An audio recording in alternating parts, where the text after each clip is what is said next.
ماہنامہ دریافت سے انتخاب کی سیریز کے سلسلے میں ماہنامہ دریافت کے شمارہ نمبر 20 سے قمر جمیل کا اداریہ منتخب کیا گیا ہے۔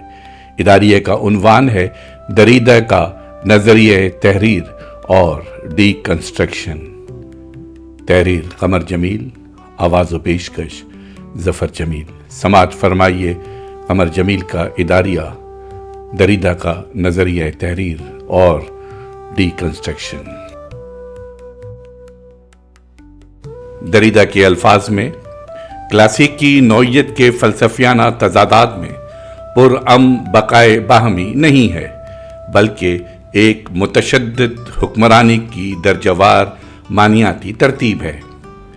دو اصطلاحات میں سے ایک اصطلاح دوسری پر حکمراں رہتی ہے یا اسے غلبہ حاصل رہتا ہے۔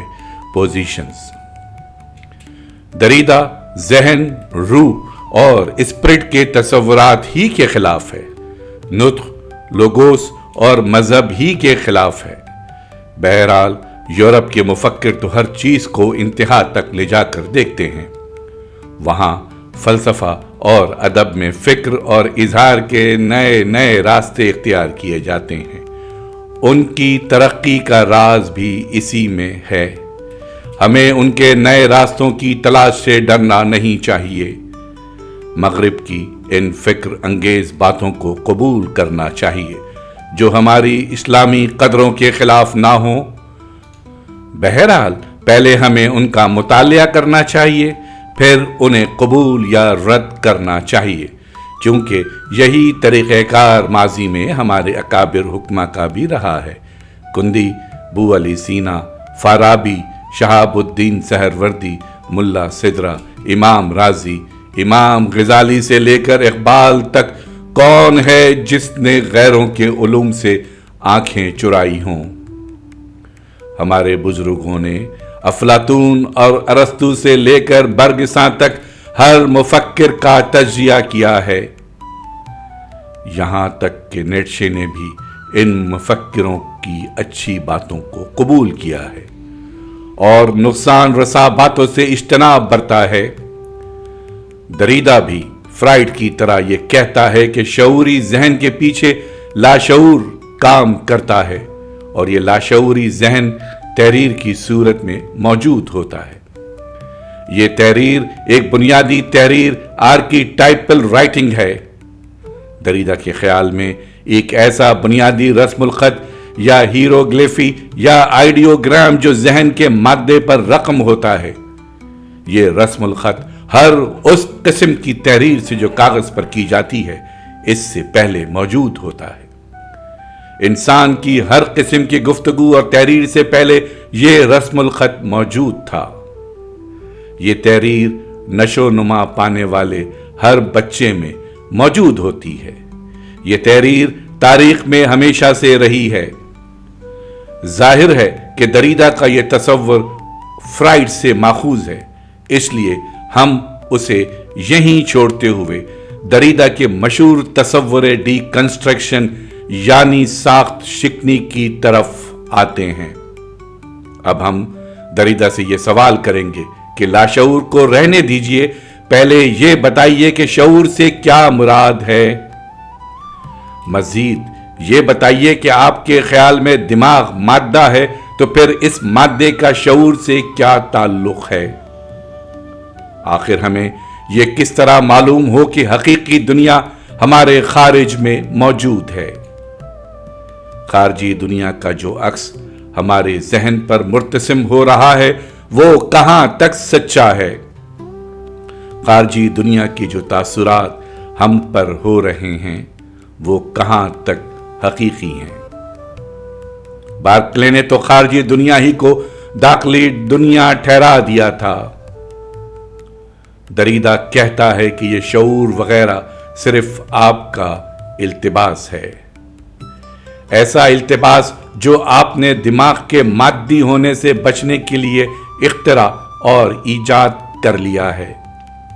جسے آپ ذہن سمجھتے ہیں وہ صرف ایک تصور معنی یعنی سگنیفائڈ ہے جو دراصل غائب ہے۔ رومانوی شعرا فطرت کی دنیا میں اسپرٹ کی جلوہ گری دیکھتے تھے. مثلاً ورڈسورتھ وغیرہ. دریدہ ان باتوں کو روایت پرستوں کے تصور نطق کا کرشمہ سمجھتا ہے، حقیقت نہیں. اس کا نظریہ تحریر ایک نوعیت کی مادہ پرستی ہے.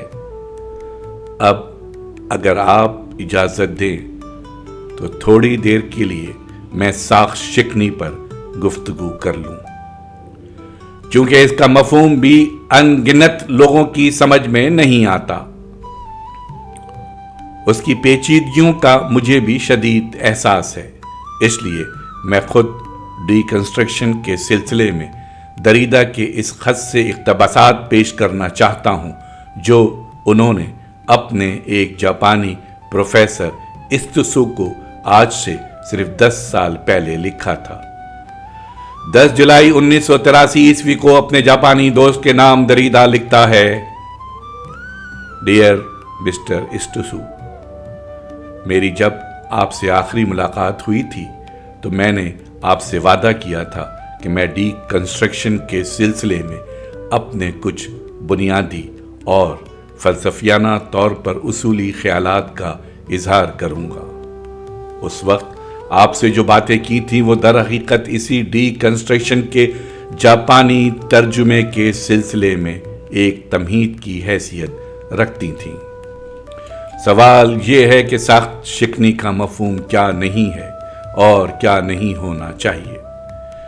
میں خاص طور پر ممکن اور چاہیے کے الفاظ پر زور دے رہا ہوں، چونکہ اگر ترجمے کی دقتوں کا پہلے سے اندازہ لگایا جا سکتا ہے اور ڈی کنسٹرکشن کا مسئلہ بھی اول و آخر اصل میں ترجمہ ہی کا مسئلہ ہے اور تصورات کی زبان کا مسئلہ ہے اور مغربی مابعد الطبیعات کے نام نہاد کل تصوراتی سرمایہ کا مسئلہ ہے، تو کسی کو اس معصوم یقین کے ساتھ اپنی فکر کا آغاز نہیں کرنا چاہیے کہ ڈی کنسٹرکشن کا لفظ فرانسیسی زبان میں کسی صاف اور واضح مفہوم رکھتا ہے.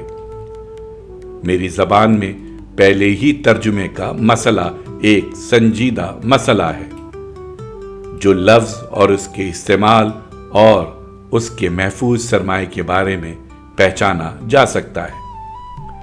یہ بات واضح ہے کہ فرانسیسی زبان میں بھی چیزیں ایک سباق سے دوسرے سباق میں جا کر بدل جاتی ہیں اور کچھ جرمن، انگریزی اور خاص طور پر امریکی متن میں اس سے کچھ زیادہ ہی ہے. جہاں ایک لفظ مختلف سیاق و سباق میں مختلف جھکاؤ پیدا کر لیتا ہے اور مختلف قدروں سے وابستہ ہو جاتا ہے. ان باتوں کا تجزیہ خود اہم ہے اور ادق مطالعہ کا مطالبہ کرتا ہے. قمر جمیل کا یہ اداریہ ابھی جاری ہے. اس کی اگلی قسط اگلے ویڈیو میں اپلوڈ کی جائے گی. آواز و پیشکش ظفر جمیل.